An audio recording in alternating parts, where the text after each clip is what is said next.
All right. Good afternoon, everyone. My name is Joseph Chai. Today I'll be your moderator for this webinar that we have with Kevin Garcia. This will be our very first webinar in our college series called Ivy Leagues 101. Even though MIT is not an Ivy League, Ivy is not part of the Ivy Leagues. It is still considered a very prestigious school, and many people are still very interested in applying to it. So just to start off, let's see if I can. We're basically how today's webinar is going to run is it's in total 1 hour. The first 5 minutes from 3 to 3:05 p.m. will be introductions. Basically, who is Kevin? All right. Also, what is TC STEM and why are we doing this? Next, we're going to talk about the actual webinar content. We'll be asking Kevin a series of questions on the slides, and that will take 40 minutes from 3:05 to 3:45 p.m. And then the last 15 minutes will be a Q&A session where you have the chance to actually ask Kevin if you have any questions regarding, how did his application process go? Why did he choose MIT? Things like that, or any of your other questions as well. So we do hope that you enjoy it today. And we do thank you for taking your time out, especially Kevin for taking his time out for today to do this webinar with us. So just to do a quick intro, Kevin Garcia is basically he was actually a senior last year at Francis Lewis High School, and he is also on the MIT class of 2024. He was he got the design award for the first robotics competition in 2019 to 2020. In 2018, he got certified for the Red Cross lifeguard, and he also got the Let's Get Ready at NYU certification of advancement, and he is right now again class of MIT 2024. So regarding TC STEM, we also the entire organization that's hosting this webinar is called TC STEM. It is basically abbreviated for Teach Children STEM. We are basically a nonprofit STEM program where we really try to motivate young people to find their passion for STEM and to become the next generation of problem solvers by introducing STEM knowledge to them at a young age. And we just want to, put a lot of our resources out for them, especially for children in need of this education for free. We do understand that there are a lot of difficult situations where children are trying to have a free accessible education, but many of their either social, economic backgrounds do prevent them from getting the education that they deserve. So before we start off, Kevin, would you like to say anything? Yeah, I'd just like to thank you for having me here today, and yeah, I'm really excited to tell you all about my college application process and answer any questions you might have about how my high school experience went and application process also played out. All right, great. So we'll start off with our first question, which is why did you choose to go to MIT over the many other colleges that there are in the US? Yeah, so I first became aware of MIT around in middle school. I believe I was in the 8th grade. I knew I wanted to be an engineer, since I was 12. But what at first stood out to me, when I was that young, the only thing I really knew was that it was the top engineering school in the country. So I was set on wanting to go to MIT based on that at first. But throughout my years in high school, it became more than that. I really became aware more of the opportunities that MIT had to offer. At first, I thought it was just watching students that had YouTube channels. They post videos and they vlog their experience and talked about what made them choose MIT over other schools. And they would always say the community, and I could really see that in their videos. Like they were always having fun. They had a great group of friends, and they really connected with the faculty and community there. And so I found that upperclassmen and professors from other students, that they were usually always there for the students, helping them transition into college, and as the time got closer for me to apply to MIT, I actually went on a tour. I got to see students experience the MIT life, and I also learned about research opportunities that are easily available for even the freshmen, for all years of students of all years at MIT. And so that really appealed to me because giving those everyone at MIT an equal opportunity to participate in research, even when they might have not even known like a lot coming into college. You really haven't gotten into any specialized classes, but yeah, they offer that. And I took it a step further, closer to when and during my senior school year, I shadowed a student and an alum actually from Francis Lewis High School, and he was a part of a frat, and I got to stay over there, and it was a really fun experience. I could tell they knew how to balance their work and fun time. So I felt like that was really something that an environment that I really saw myself learning in, and so it was my dream school back then, and my interest in MIT only grew as the time got closer for me to apply. All right. That's really great. I hope all you guys also have MIT as your dream school. And definitely it is a very prestigious school for engineering. So definitely if you're interested in applying, you will definitely learn a lot from this webinar. So our second question is, what were some of the extracurriculars you did in high school? And if you could explain a little on like what they were and how you got in, stuff like that. Okay. Yeah. one thing I particularly did throughout all of high school was piano. I learned through an organization called the Boys Club of New York. They have basically after school programs for boys starting from elementary school up to maybe the first 2 years of college. And so I was more of someone who liked, playing pop songs, a few classical. The main reason I stayed with it for all 4 years of high school was because I found it very relaxing and soothing, So it was really something, really a time where like I would get into the music I was playing. I could do it for fun, as a break, or to relieve stress. So that was really something I did on my free time, in high school, and even now while I'm still in college. I even got to play for I was involved in a play called Sing. For those that who go to Francis Lewis High School, or maybe some others, you'll be familiar. It's basically a student-run play, and all the grades create their own play and compete against each other. I played some instrumental for that play for my senior year, while in junior year I was mostly involved as a art/background director.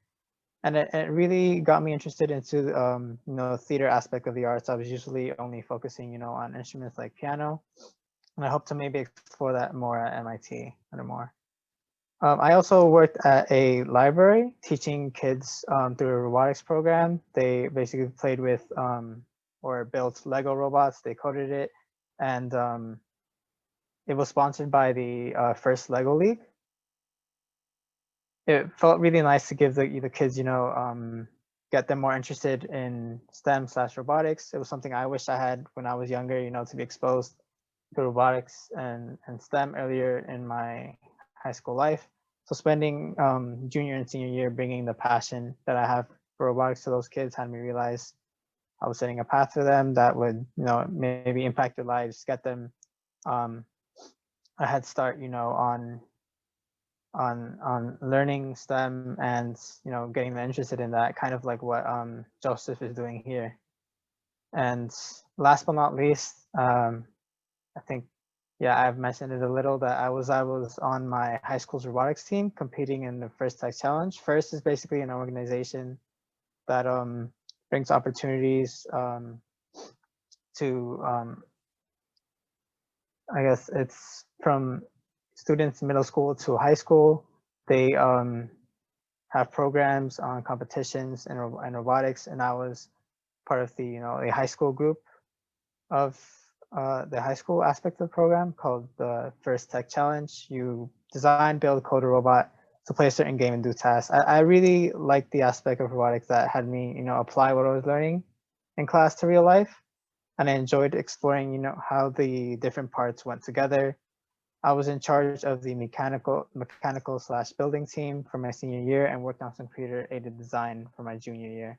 Again, I wish I joined sooner, but it was also a place I really had fun. It was more about the team setting than the competition for me, but I also love the competition part as well. All right. Yeah. So if you don't know, first is also, I believe, in every New York City high school, they do.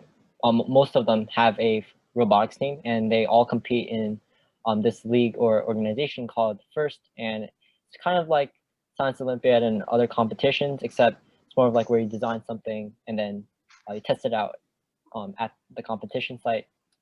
So next we'll move on to the third question, which was what were some of the courses you took in high school? Like how did you choose them? Why did you choose them? And how did it go? Okay, I got into my high school, Francis Lewis, um, cer- through a certain program, which was engineering. Of course, I knew I wanted to do engineering, so when I saw that they had that program there, I chose it. It was a three year like program. So engineering 1, engineering 2, and engineering 3. Um, yeah, over the course of 3 years. So from freshman to my junior year, I was taking that. Some of the courses I took, were already basically planned out for me because they were requirements to graduate, and then there were some that weren't. So some of the ones I had to take, were living environment, chemistry, physics, um, geometry, and trigonometry and algebra 2. And there were ones that I really enjoyed on top of engineering as well. I ended up taking AP BC Calculus, AP Chemistry, AP Physics, C Mechanics, and AP Computer Science A. I also added on so the engineering course was more of like an elective.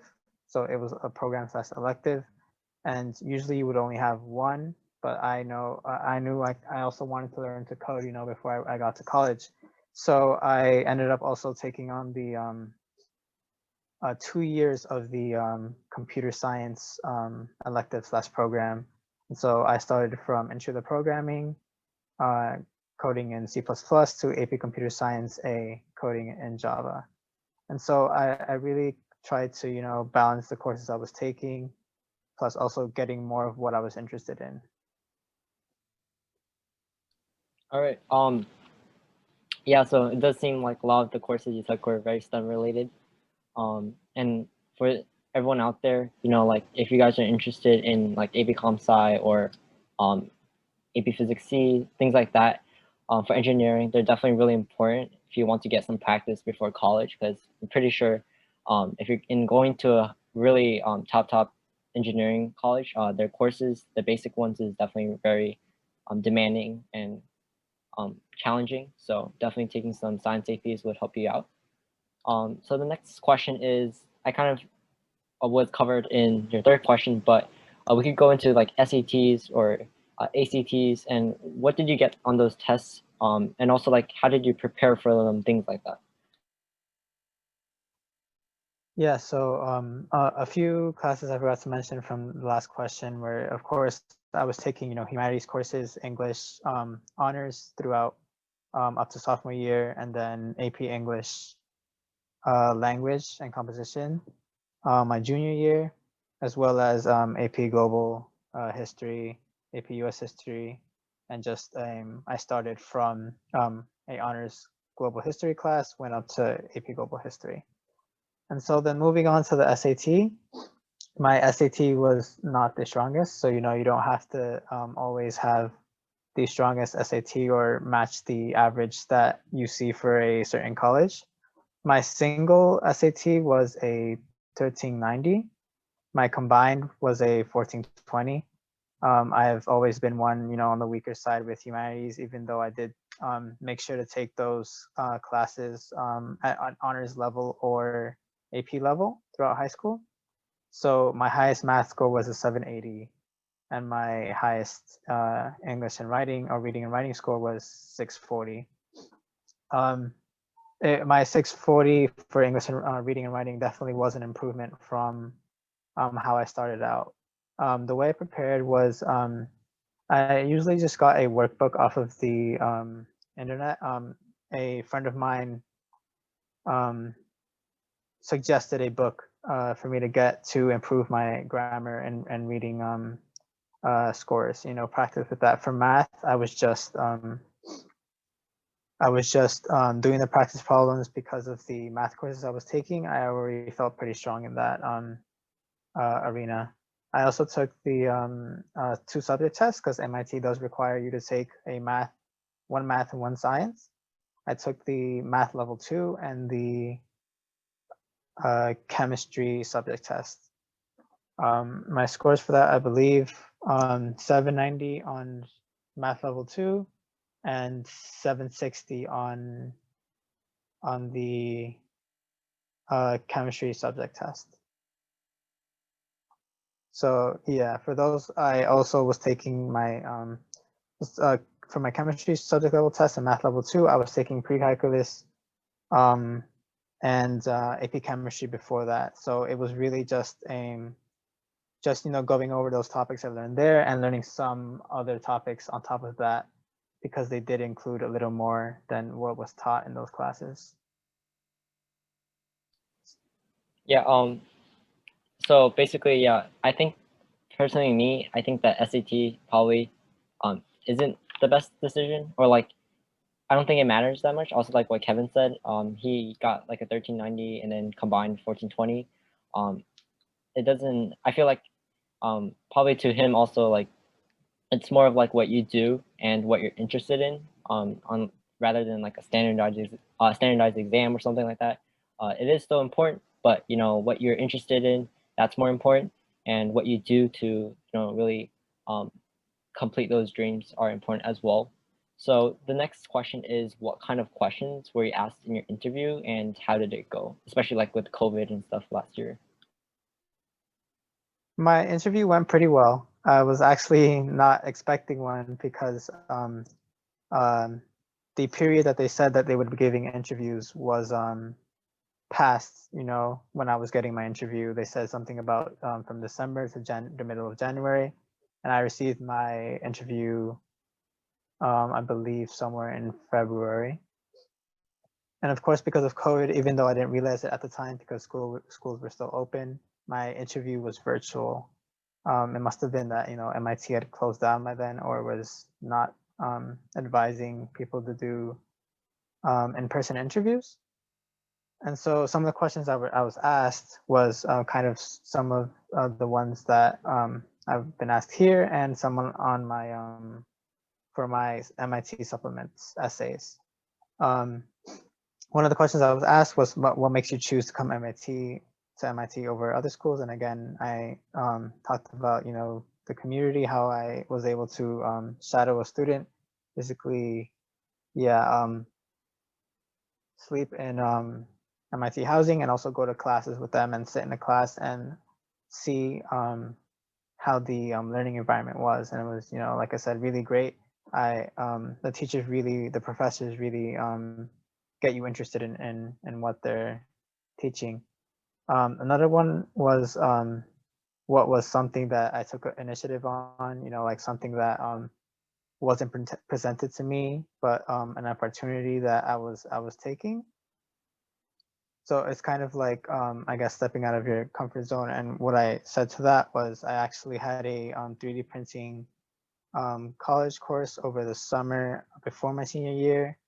And, they let us use the 3D printers, and I designed and, 3D printed a kind of like a 3D model of, I don't know if anyone follows the Marvel movies, but Tony Stark's arc reactor, or Iron Man's arc reactor. I was able to, make the measurements and make the separate pieces on my own, and I was able to 3D print that. It was really great for me to take that home, something I designed on the computer, and then to have it printed out. And then another one was another question they asked me that I remember was how I've reached out to the community and helped my community out. I talked about my volunteer and work experience at the library teaching kids in a robotics program. So the interview was really casual. You know, you don't have to. They said you don't have to dress up, even though it was virtual for me. It's usually a person within that's an. It's usually going to be the interview with a person that's an MIT alumni or a grad student local to you, and they will also probably ask you if you have questions for them. So that'd be probably a good idea to have. Just ask them questions about what they're doing, their research, or what they majored in, and what they're currently working on. All right. I mean, if you want to talk about like your other colleges, like would you prefer that as well? Like what other college interviews you had, and like how's it different from MIT? College interviews other than MIT, correct? Yeah, like how did those other interviews go compared to like your interview with MIT? Like which one do you think you liked most, or like the questions were the most challenging, things like that? I definitely think MIT was the one that I guess I enjoyed over the others. I know I was just, you know, basically sitting at home to do the interview, but it was more of the fact that the questions they asked me and how like, you know, we had I was able to have, you know, a little side conversations with my interviewer, and that's why so made it casual. As for other colleges, I interviewed with Vanderbilt, and I'm pretty sure Brandeis University. I don't think the other colleges I applied to really offered interviews, but those interviews also I think went pretty well. I believe I had to you know, dress professionally for one of them. The other one was also casual. Um, but yeah, the questions asked that was asked from MIT interview compared to the others were somewhat similar, and the others asked Vanderbilt, I'm pretty sure, asked me about um, one question that took me kind of a surprise was just like to describe myself, and yeah, it was really hard for me to think of that on the spot. And yeah, I talked about my entire high school experience, you know, how I started, what I did each year, and where I was at that point. All right. Yeah. So hope everyone else here also gets kind of experience, and if you want, you could take time to think about any responses that you would have before you have these interviews, or you can also go online. I believe there's a lot of YouTube videos and like online sources that have sample questions that people would ask you in an interview. So if you're like a senior right now and you're applying to a college, it doesn't have to be MIT. You should definitely make use of these resources, and as well as what Kevin said, definitely help you out in the future. Yeah, definitely. Yeah, make sure you have like you can go. I went over with my counselor for one of my interviews, but it was for a scholarship. And so yeah, you can go over with your counselor, you know, have a pseudo or kind of mock interview and see how that goes and have them give feedback, because that's what I did as well. All right. So the sixth question is, how did you start off your essay writing process, and what were the difficulties, and how did you overcome them? The difficult part really is, or it was for me, starting to write it. I came up with ideas in my head, but I actually wrote them down or like typed them up into a Google Doc pretty late, I guess, compared to other students. I guess for me, it wasn't definitive what I wanted to tell the MIT admissions office about me, or if like I would be missing something if I you know, took something out versus put something in. And that also made me you know, really struggle with the the word limit, or yeah, the word limit that they had, which for MIT there's only supplemental essays. There's no one main um college essay or personal essay that you know, 650 words. Instead they're like 250 words long, or even some were like 150 was the word cap. Some questions I knew exactly what I wanted to say or had an idea, and some I'd never even thought about before. despite knowing, having ideas and typing them up, I still needed, people to, I asked two people to proofread it, and I had to, reflect on my life a lot before I started writing some of them, because what they were asking me, sometimes I felt like I hadn't done anything close related, or I didn't have a set answer. I suggest that you just remember the things that you enjoy doing throughout high school and maybe write about that.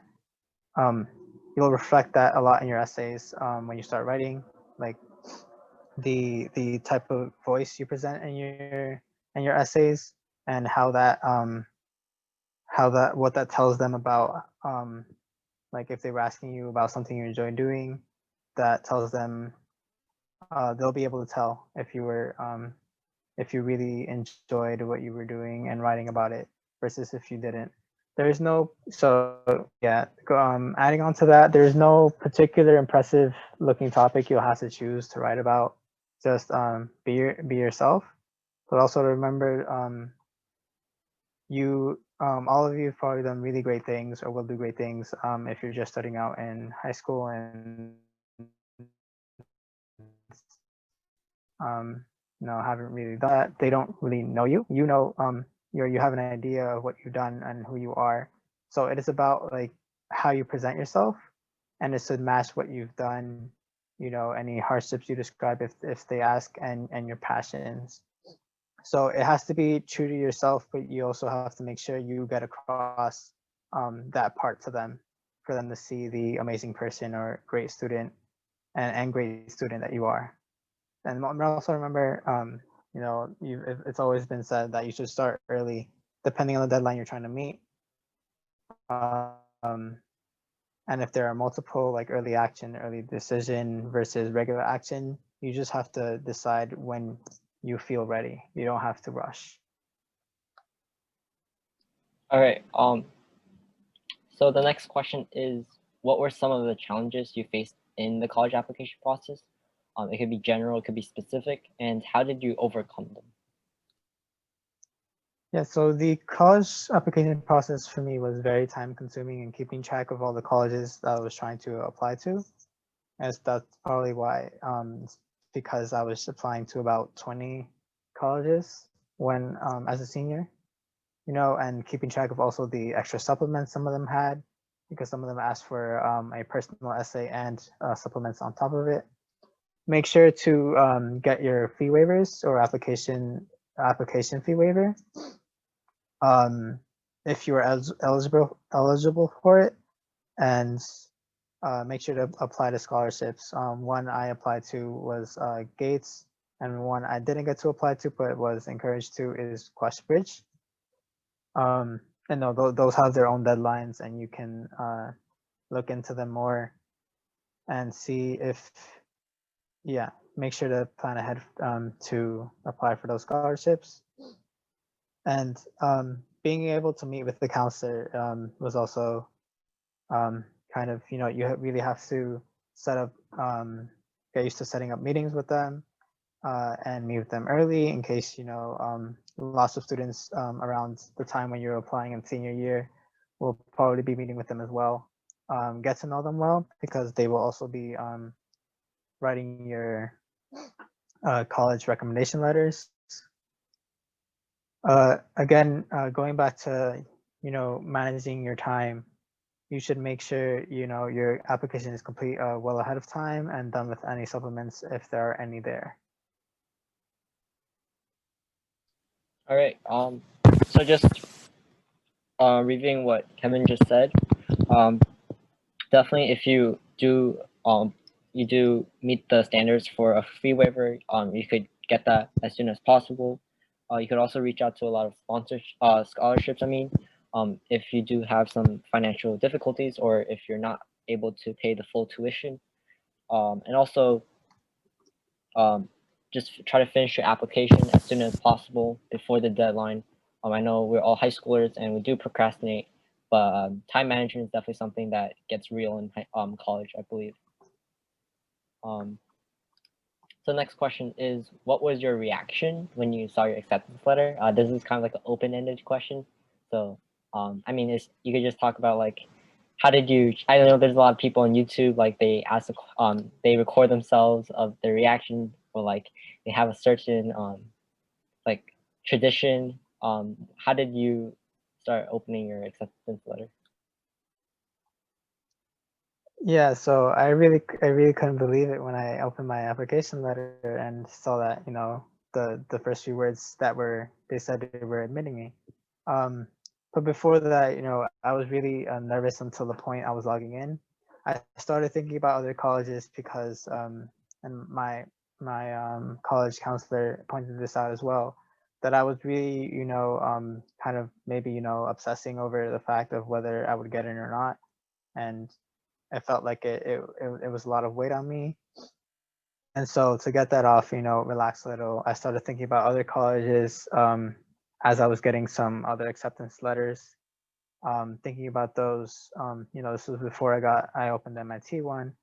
I was thinking about those, you know, thinking, you know, with they were my other options for colleges I wanted to go to aside from IT, on the off chance, you know, that I didn't get in. I actually opened an email earlier on in the day before logging onto my portal that said congrats, but I assumed they sent it to everyone and I completely ignored it. Like I had already opened the email of them saying that they have a surprise for me and that they've admitted me. I like peeked at it and then I assumed that it was sent to everyone and that I would have to log into my portal to see the um the actual decision. So then I log into my portal, you know, I open the page letter and the first few words were exactly, I still remember, on the behalf of the admissions committee, it is my pleasure to offer you admission to the class of, to the MIT class of 2024. And I was just so shocked. I remember my eyes widening so far. And I just stopped there. I didn't even read the rest of the letter. I was just overwhelmed with happiness. I couldn't believe it that I really did it. And of course, the next day they announced that they were closing schools because it does come out on March 14th, and then they close schools on that weekend. But this forgetting about that, I ran to my parents to tell them the news, and we had a little celebration there. You know, I told them about it and they were really happy for me. I had to tell my friends over and counselors over phone, email. You know, for a while I had a little bit of imposter syndrome, thinking it could have been a mistake.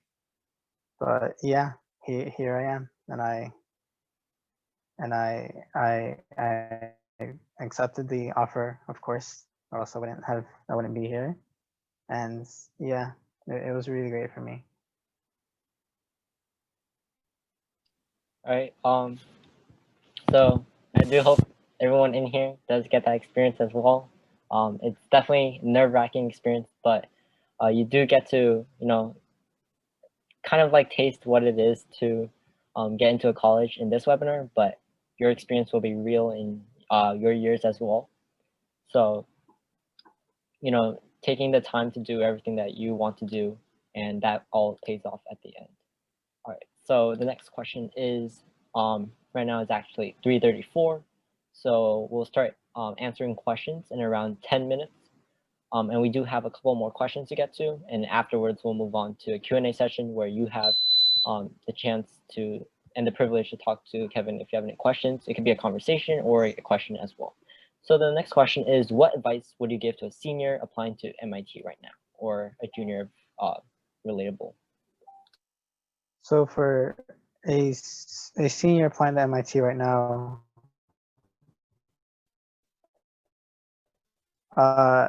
make sure to decide, or not decide, but to, depending on what you've decided, already been, you know, sent. But for those, I guess, left to apply for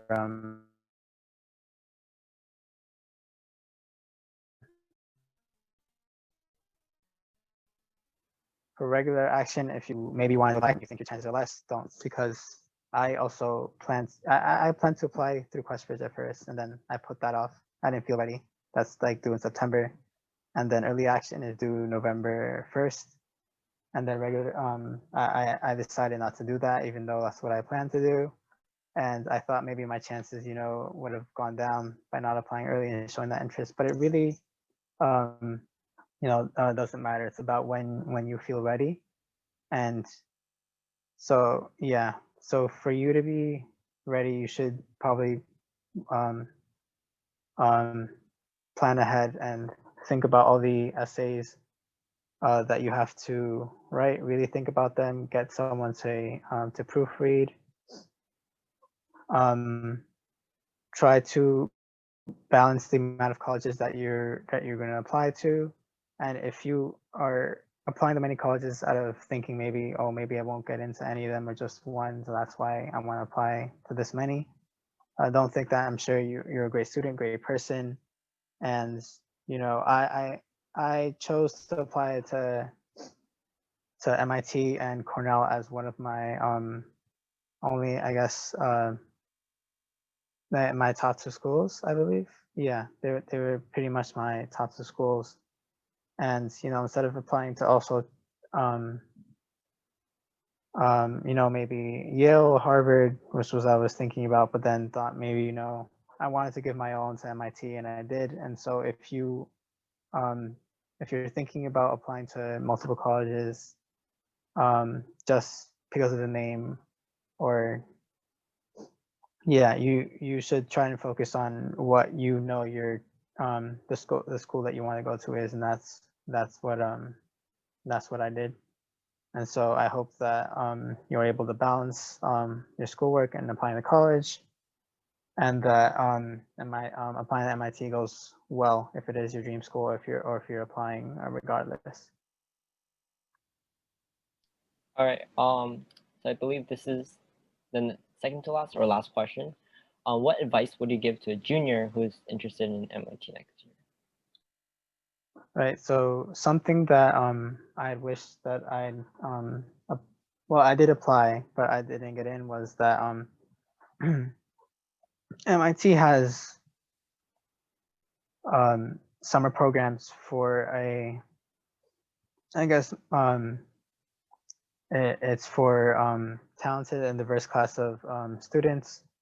I'm pretty sure it's for minorities or low-income students, or you could check out the program if it applies. The two programs are called MIT WISE and MITES. So MITES is a program over the summer that basically you go there, you stay over the summer, which is like I believe it's half the summer. It's 1 month, and you are housed in one of the dorms, and you are able to take classes there through through that program. They have you choose a concentration or a topic you want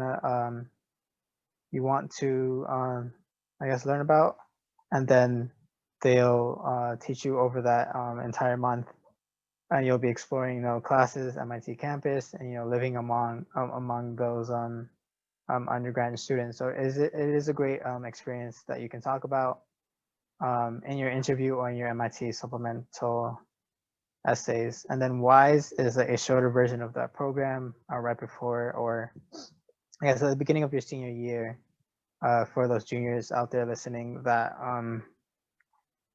it's similar to that program. It's just shortened over the span of a weekend. And so aside from that, I think that you should maybe try to working on your supplements, and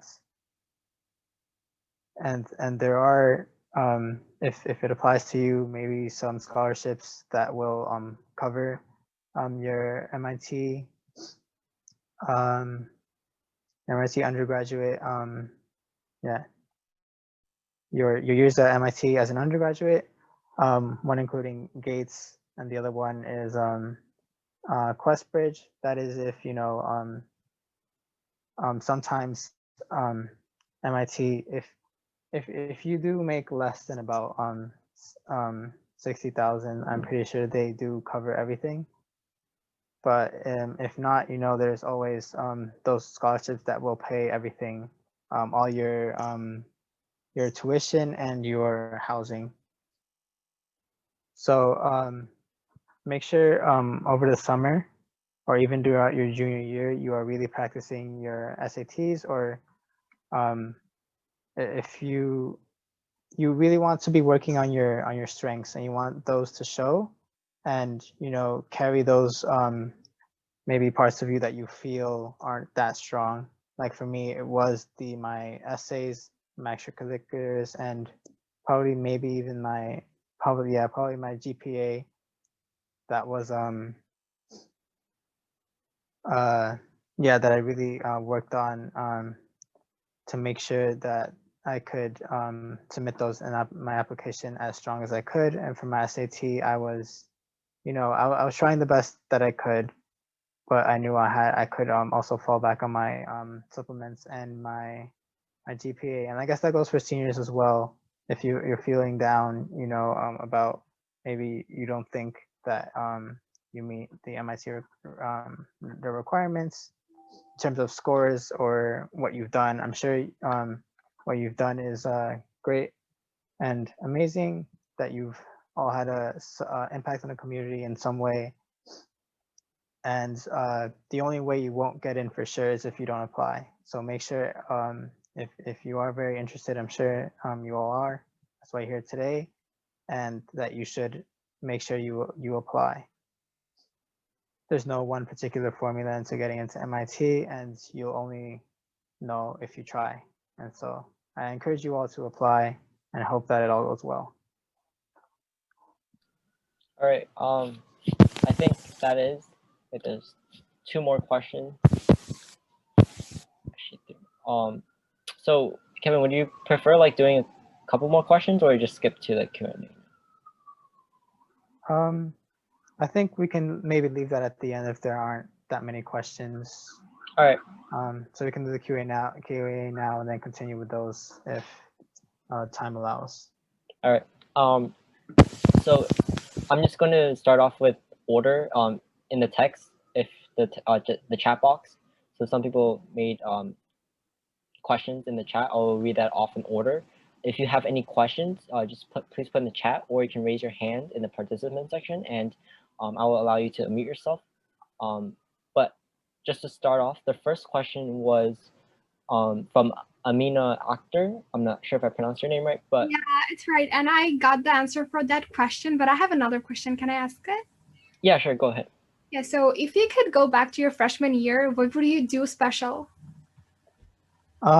So I guess, going back to my freshman year, like I mentioned before, I'd wish I joined robotics earlier at my high school, and so I would definitely see and take that one step to join robotics and have it for all 4 years. That is also because my senior year in robotics got cut short because of the pandemic, and because I was kind of hesitant about joining. I wasn't sure if I would like it, but you'll only know if you like something if you try. And I was also doing piano at that time. I guess I also kind of maybe wish I was doing more, I think, but it turns out that I was doing exactly what I was supposed to be. And I guess I was also on my high school swim team at that time. But for freshman year, other than that, maybe I think even then I was still, stressing about it and thinking, oh, what if I don't get in 4 years prior to when I was applying? And I guess I would just keep doing what I like doing and exploring, the different things that my high school had to offer. Thank you. All right, so the next question in order is from Julie Chen. Her question was, were you focusing more on your GPA or your extracurriculars? I was definitely focusing I think at first on my GPA for my first 3 years, I was stressing about my grades a lot. And not taking it lightly if I faltered in some areas. But you probably will and might, and don't be discouraged by that. When I first entered AP Chem, I did really bad. I'm pretty sure I remember, if I remember correctly, on my first in-class exam, and it really shocked me. But when you get to those higher level courses, it will become difficult. But I know you can all make it through it, and I did. I'm living proof. And I'm pretty sure you're all as capable as I am, and that yeah, you will make it through those higher level courses, and then also preparation for college level courses. And so at first I was focusing on my GPA, right? And then for my last 2 years, I think junior and senior year, I guess in junior year, I was focusing on trying to do, both my extracurriculars and GPA, trying to focusing on those two the most, and my SAT a little bit later in that junior year. And towards my senior year, I was more focusing on my my extracurriculars more than my GPA, because of the fact that I just felt like I wanted to, for my last year, I wanted to do things that I like doing, and focus on those, and that's those were the extracurriculars that I carried throughout my some of my high school years. And so I guess I was stressing less about my GPA than and just doing my extracurriculars the best I could. And yeah, my SAT I was also doing around that time, but yeah, I just made sure I did the best I could, and it all worked out. All right. So the next question was from Joshua Jiang. He said, "What got you into the engineering program?" I assume. Yeah. What got you into the engineering program? I assume at. Wait, Josh. Is it at MIT or Francis School? It might be in general, I believe. Oh, okay. Yeah. What Yeah. got you into engineering? All right. Yeah. And so I guess I was in middle school. I was in a also a technology program, and I was just I really enjoy seeing the opportunities and capabilities that our technology has today and will have in the future. I was really interested in it, and as a kid, I would watch again, going back to what I talked about in my for my 3D printing course at College Now course. It was I was watching the Iron Man movies, and I guess that kind of, he was kind of my role model growing up, and now I'm just continuing in that interest of technology, and yeah, throughout my high school years, it was more about my interest in robotics. So it shifted there a little, towards a more focused area, which was robotics. And I still appreciate all technology, and that's what's gotten me really into engineering. All right. The next question is from Alicia Yu. She said, "What made you stand out? That you think got you into MIT? And also, did you do any internships?" So unfortunately, I did not get to do any internships. It was really difficult for me to find one, or even maybe I think it was just me not being admitted or accepted given the internship. But you can definitely find internships out there. You just have to look early, because some deadlines come around way before summer. I'm pretty sure deadlines are like in January for those internships that are during the summer sometimes. And so sorry, what was the other part of the question aside from internships? Oh, she said, "What made you stand out? That you think got you into MIT? Like, what was your, I guess, your unique part, or what do you think got you into MIT? That part." So I think it was just a mix of things, of everything that that I was doing, and me showing, how much I like doing all of my extracurriculars, from piano to sing, which was the play, and robotics as well. Also, the fact that I was helping out my community by volunteering at the library, help teaching kids the Lego robotics, and yeah, on top of my because it was a lot of what I wrote in my essays, and I feel like that me presenting myself in a way that that really represented me. um I think they got a good idea of who I was and how I was passionate about STEM slash robotics, and also the fact that I helped out my community. But MIT does have a page where they outline, what kind of students they want. Not necessarily, I guess, if you match this, you will get accepted. But when I looked at that part, I realized that a lot of what I was doing was something that I could, that, part of me was matched kind of the description that they, of the students they wanted. But it wasn't really like I planned this out and from freshman year, I looked at this and said, okay, I'm going to do this, this, and that to make sure I look good for MIT. But I was really just doing, the things that I liked, and they really saw that my passions and the kind of person I was, and they, on top of my my scores, I guess, being something that within some certain range, because they really just want those scores or the courses you take to know that you're ready to take the high level courses that or the level of difficulty that MIT classes will have. All right. So the next question is from Anna Karen Hernandez. Her question is, what was your transition from high school to MIT like? And the second part is, what is your favorite course right now?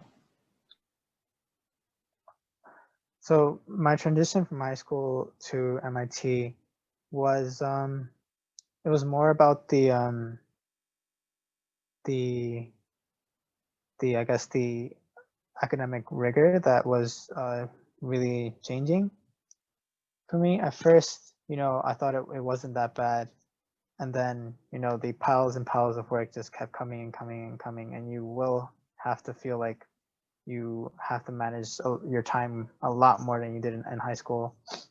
The classes are more difficult, but that's not to discourage you from attending MIT, but that it does because you will get through it. I am actually, I think in the midst, or if not, have already gone through the not the full transition, but part of it, because I am still at home. I haven't had the part of transition that that comes with moving to a different place and staying there and not being with your family. But I know that I will also have a great environment in terms of,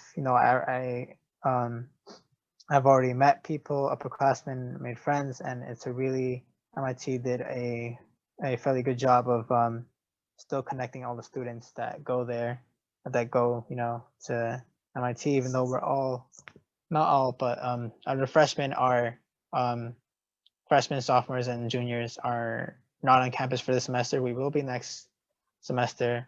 But yeah, I've always had that support from those friends, and forming study groups and homework groups, and also having movie nights and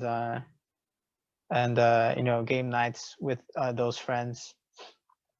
And so yeah, the community will, the faculty, staff, and students as well will have a and did for me have a like a cushion sort of for me for this transition, even though it was at first really difficult. So is there like any favorite course that you prefer, or? Oh, right. Sorry, Yeah. that's the other part of the question. My favorite course right now is well, I am taking again physics, mechanics. I'm taking calculus 2, introduction to computer science and Python, and so introductory to biology. I guess my favorite one would be the computer science instruction to Python. Mainly being because I know I said I did that in high school, like an introductory computer science course, but the AP Computer Science A, which is in Java, does not count for that credit for that class because it is in Python. And so I guess learning different languages and seeing how they all connect in terms of computer science, remembering from my my high school computer science courses, which were in C++ and Java, seeing how they all connect or how they're different from one another, how one is more like has more an advantage over the other, has really had me interested in this in that course. And I've also learned, I feel, a lot more than what I knew then, as mainly because they do teach this course in like half a semester. So that was, really fast paced, got some getting used to, but overall I enjoyed the course and the content. All right. Are there any other questions? We have around 3 minutes left.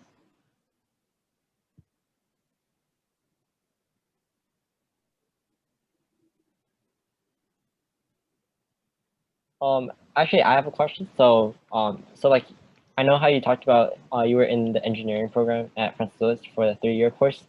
But how did you take AP Comp Sci? Because I'm pretty sure AP Comp Sci is not like part of the engineering program. I'm not really sure. Right. Yeah. Because I also mentioned, I think maybe didn't go into depth with it, but so yeah, there's an engineering program and a computer science program. I think sophomore year that I did want to learn coding and get a little introduction into computer science. So I decided to take on that program, engineering, as well as the computer science. I did have to start like in the second year, which the first year would be Python, which I didn't get to do. The second year is introduction to computer programming, which was programming in C++. And the course after that in the computer science program, where you would just be moved to AP Computer Science. So in order for me to get to AP Computer Science, I had to take Intro to Programming my junior year and AP Computer Science my senior year. So that was how I was able to get to AP Computer Science. All right. There's a question in the chat from Josh, Joshua Jiang. He said not really related to MIT or anything, but do you have a perfect pitch that has to do with something with piano/music? I'm sorry, I'm not really understanding the question. Josh, would you mind like elaborating or yourself, like what you mean by perfect pitch?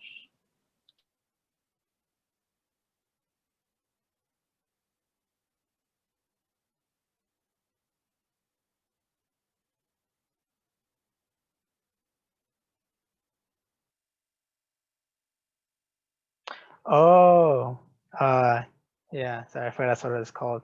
I used to a lot. Right now, I'm not really sure, but there were some songs that I did, try to learn based off of, hearing the sound and hearing the notes and then figuring out what the note was. So I did that, and when I learned Perfect by Ed Sheeran on piano, and I was just listening to the music and trying to, from the chords realize what what each note was. So yeah, I hope that answers your question. There's another question from Isabella Chow. Yeah, go ahead. Oh yeah, she sent me that question, I believe. Yeah, privately. I was just about to mention that I had a question asked privately, and so yeah. I did apply to both Cornell and MIT, along with some I remember off the top of my head, Carnegie Mellon, Northeastern University, RIT. So those were also, also in my at the top of my list. And so, yeah, those actually have other supplements as well, I believe. I know for Cornell and Carnegie Mellon, they do have other supplements on top of the personal essay, so I had to balance that as well. And oh yeah, I did also get accepted into Cornell. I chose between MIT and Cornell, but obviously MIT was my dream school, so I knew I had to go with it when I got in. All right. So it's 4:02. I think that concludes our webinar today. So thank you all for attending, especially Kevin Garcia, right, for making your time available. I know right now in remote learning, college courses and their workload is definitely very pressing, and your time is also really important. So I do really appreciate on behalf of DC STEM for making your time available and actually doing this webinar. I believe it definitely did provide a lot of advice and very helpful feedback for a lot of current high school students who are interested in going to their own dream schools. So again, if you have any questions that you weren't able to ask in this webinar, you can always reach out to us on our email, teachchildrenstem@gmail.com, or go on our website, just press our contact page, and you should be able to fill out a Google form, and we will always refer your question to Kevin if he has if you do have any questions, and we will forward a feedback back to you or a response from Kevin. Also, if you want, please follow us on Insta and Facebook, Twitter, and subscribe to our YouTube channel. And just keep on showing support for us so we could make this more often for everyone else. Again, thank you all for attending. This does conclude our recording, and this recording will be posted on our YouTube channel for other people to watch. And I think that's it.